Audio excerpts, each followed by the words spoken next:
Hey guys, I'm the Night Siren, and today we are going to be reading the next chapter of the insane SpongeBob fanfiction, No Going Back. Now, it's been a time since we read the last chapter. I took a week or so off, and then before that, the last insane fanfiction I read was a very kinky Overwatch one. But today we are going to be returning to the original insane fanfiction and reading the next chapter in its amazing glory. So without further distraction, this is chapter 4 of No Going Back by richiesan, No More Chances. The lights blurred SpongeBob's vision. All sound was mixed together. He pushed his way through the crowd of fish circling Sandy's dome. The sirens decorated the sandy floor with shades of blue and red. SpongeBob pushed past the yellow tape. Cops ran after him, but he paid no attention to them. Glass was decorated across all of Bikini Bottom, killing over a dozen innocent bystanders. The police pulled SpongeBob back, but SpongeBob couldn't hear anything. The whole moment was a blur. Sandy Cheeks was nowhere to be seen. The police repeated the phrases 1W, 1210, and 1110. SpongeBob's heart could no longer take the stress of another death. He was just a shell of the sponge he once was. All he heard was the blending of the crowd yelling and demanding answers on what has happened to his dear friend. What happened? SpongeBob grunted. The cops ignored his pleas and were going on about their jobs, trying to document what had happened to Sandy's dome. It was filled with water. Sandy couldn't breathe underwater without her suit. Was she gone? SpongeBob felt as if he couldn't breathe and retracted from the crowd as they grew in their density. Sandy Cheeks was gone. He fell back behind a car and vomited. After that, the ground quickly met his face. 3 p.m. SpongeBob awoke in the hospital bed, an IV attached to his spaghetti arms. Saline was coursing through his veins, and his stomach felt like it had been assaulted. Before his eyes could even adjust to the room, the doctor walked into the room. Finally awake, huh, SpongeBob? I bet you're wondering what happened. Well, you suffered from a minor alcohol poisoning. And we had to pump your stomach, the doctor explained. SpongeBob held his hand to his stomach, wincing in pain he was in. Wincing at the pain he was in. We also found something on your liver and prostate. SpongeBob's eyes widened. Could this be why he felt especially sick lately? We found masses on your liver and prostate, and they seemed to be malignant. While you were passed out, we were able to perform a biopsy on these masses. You gotta be fucking kidding me. For one, they're not gonna perform a biopsy while you're unconscious. Like, or they might. I don't fucking know. They appear to be cancerous. I'm sorry, SpongeBob SquarePants, but I'm afraid you have prostate cancer. I am so sorry. Now, I know this isn't funny in the real world, but we're talking about SpongeBob, and this is just so out of left field. Oh my god. SpongeBob hunched over the bed and retched on the floor, and it had blood in it. Oh god, he moaned. So this was how it was going to end for him. His friend dead and the killer left unknown. His friend missing, her attackers left had no more chances. And his life would end with the truth forever in the shadows. He left the hospital in a zombie-like state. The parking lot was full, but sadly he had to wait for the bus. He sat at the bus stop, numb. He sat down and finally was hit with all the disparity that has defined his life. Like a tidal wave, it crashed on him, and SpongeBob struck a smile. In his moments of self-contemplation, he came to terms with his own mortality. So he was going to die. It's not so bad. He'd finally be free from this dreadful life. Just as he stood up, the bus arrived. SpongeBob sat in the back of the bus and thought to himself, today was a pretty good day. Yeah, great day. Sandy's gone. You have prostate cancer. I mean, pretty fucking great if you ask me. The bus ride home was the happiest SpongeBob had been in, well, years. He was always too chicken for suicide, but now he didn't have to work at his grinding job or get out of bed each morning for his knees to hurt. Morning only for his knees to hurt. Somehow, the thought of SpongeBob's inevitable demise made the world just look a little bit nicer. He exited the bus and walked towards his house, only a few yards away. He passed the Squidward's lot and glanced at his flowers. Oddly enough, they looked just a little brighter today. He entered his home, but quickly heard the scramble of slugs upstairs. Gary? He climbed the stairs with haste, but with no reply, he only heard shuffling. Gary, SpongeBob opened the door to Gary's room, only to catch him shellless. Worst of all, a slug was stuck in the window.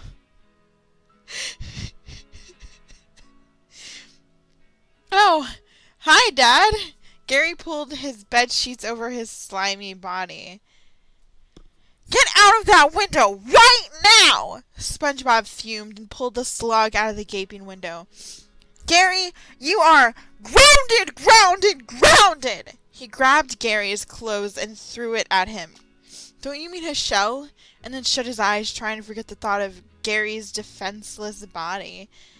We weren't doing anything, Gary yelled. We were just cuddling. No, that's not in the story. I was just joking. The man slug looked over at SpongeBob, who was pacing, I don't know why I thought it said packing, back and forth. Mr. Squarepants, I have something to tell you. The slug had a 5 o'clock shadow and looked much too old for Gary. David, don't. Gary seemed ready to jump on him like a panther at that moment. I love your daughter. Daughter? Gary's a boy! David began to say, but Gary started to hit him, begging him to stop. We're pregnant.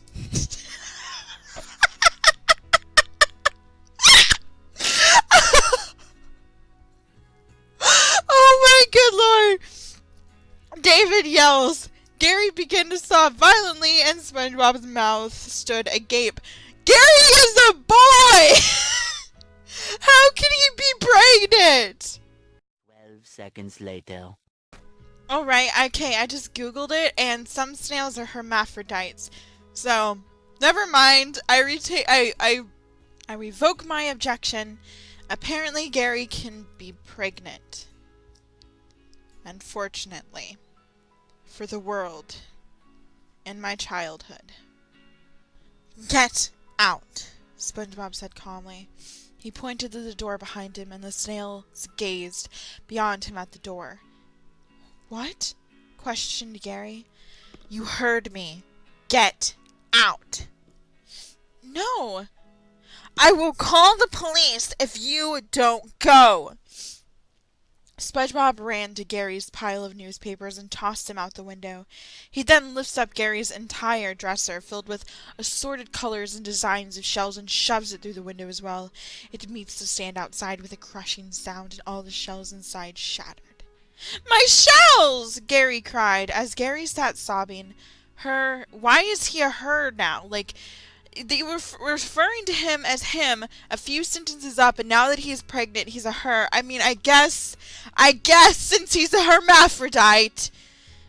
Her significant other was already out the door and started the boat waiting for Gary. She quickly left the pineapple and disappeared into the horizon with the unknown snail that SpongeBob had only just met. With that, SpongeBob had lost yet another person in his life due to his bitter temper and poor habitual actions. How long would it be until he lost everyone he loved so dearly? Did he even have anyone left that he loved? He makes his daily trip to the liquor cabinet and pops a cork of his favorite vodka, Grey Goose. Because SpongeBob's got some upper class tastes. I don't really know anything about vodka. I don't know what I'm saying, to be honest. I'm gonna shut up. Straight from France. Okay, so it is fancy. Although it has a consistency much like water, it was truly his nectar of life. It was the only thing that really got him through the day. With a sniff of the bottle, everything the doctor said to him came rushing back. His liver, his prostate, malignant. He was to return next week and begin scheduling chemo. How much more? How many more days? After a swig from the bottle, the liquor burning his mouth and throat as it went down, he corked the bottle and returned it to the cabinet. Squidward was just about... Since the 10 years he had lost Patrick, Squidward had been the proud recipient of many Employee of the Month awards, raises and general praise from the public for being so good at his job. Yes, because a grumpy person that just stands there is very good at his job, but I mean, I guess he's better than someone that's drunk all the time and stuff. If you want me to be honest, I've kind of started shipping it since I read this, like in the sense of the story, not like in the actual cartoon. I ship SpongeBob and Squidward. I hope that works out. SpongeBob, on the contrary, had received nothing but paydocks. He sat on the floor of his bathroom, remembering what he had to do with Squidward just to receive money to make his rent for the month. What he had to do with Squidward. What? There was a knock at the door. SpongeBob crawled down the stairs slowly and eventually opened the door. He was met by a fish in an expensive-looking suit, all with a scowl on his face. "I'm an official of the Clam Casino, and I am here regarding your account with us." The fish's face remained unchanged. SpongeBob's heart sank. What could it possibly be now? "Yes. What is it?" replied SpongeBob. "You seem to be in quite the debt to our casino. You owe us a sum of 10,000 shells, which must be paid back at the end of the month in order to adhere to our strict policies regarding the keeping of our money and debt to the casino. We hope you can cooperate with us, and we hope to see the money returned to us as soon as possible." The man bows his head and turns around. Okay, for one, they actually use actual money in SpongeBob. They don't use fucking clams. And for two, I don't really think casinos just let you have, like, a fucking tab. Like, that, they're gonna be allowed a lot of money if they do that shit. Shit. Not only did SpongeBob have prostate cancer, but he was also in debt for 10,000 shells. A man nearly manifested from thin air. At least that's what it seemed from SpongeBob. "Here, you need some money. Would you want to take out a loan?" asked a shark. Hey! Get it? A shark, a loan shark? That's actually pretty smart. I tip my hat of you, author. Ah, now it made sense. The man was a loan shark. Literally. The snarling look from the shark wasn't the most endearing to SpongeBob and actually made him quite uncomfortable. "I can get it to you by tomorrow, actually," the shark explained. "Really? What do I have to do to get this money?" "Nothing. It will be on your doorstep tomorrow. See you then." The shark walked away as well. Although it was the middle of the day, SpongeBob ran upstairs to go to sleep, in a cheap way to see that money faster. See, SpongeBob's stupid if you think that's gonna work out for him. I mean, that's not how loan sharks work.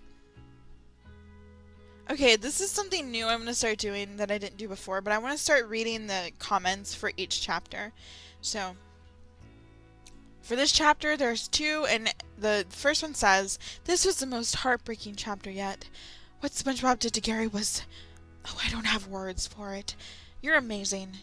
And then Guest says, "That was awesome. Can't wait for chapter 5. I kind of want to write I'm going to start every chapter. I'm going to start writing a review. Okay, so give me a second. A few moments later. I said, I don't know about anyone else, but I ship Squidward and SpongeBob. Totes! I want to see them hook up. Oh my goodness. Okay, guys, so that was the conclusion of chapter 4. Now, I totally can't wait to do chapter 5. I love this story so much because it's it's insane, but I'm pretty sure it's supposed to be intentionally insane. It's not like just accidentally written like a crazy person wrote it or something, which is why it's so amazing. Now, I was really planning on reading another Overwatch fan fiction, and I was looking for something specific because I want a really bad romance Overwatch fan fiction. I don't care if it's a one shot or has chapters. I just really want that. So if you guys know of any really bad romance Overwatch fan fictions, if you could link them to me in the description, that would be awesome, and I would appreciate it so much. I found one that was alright. I mean, I was specifically looking for a Reaper one, but I found one that was sort of bad, but it wasn't like so awful that I really felt like it deserved to be on here, you know, and or wasn't so out of the left field. And then I found one really good one that I was really surprised by. But I'm not saying it has to be a Reaper one, just any romance just that's awful. I don't care what ships they are. I just want to read one because I don't know. I love reading bad fan fictions and torturing myself. So if you guys know of any, like I said, link them in the comments below and let me know what you thought of this chapter of this fan fiction. I'm Midnight Siren, and I will see you guys next time.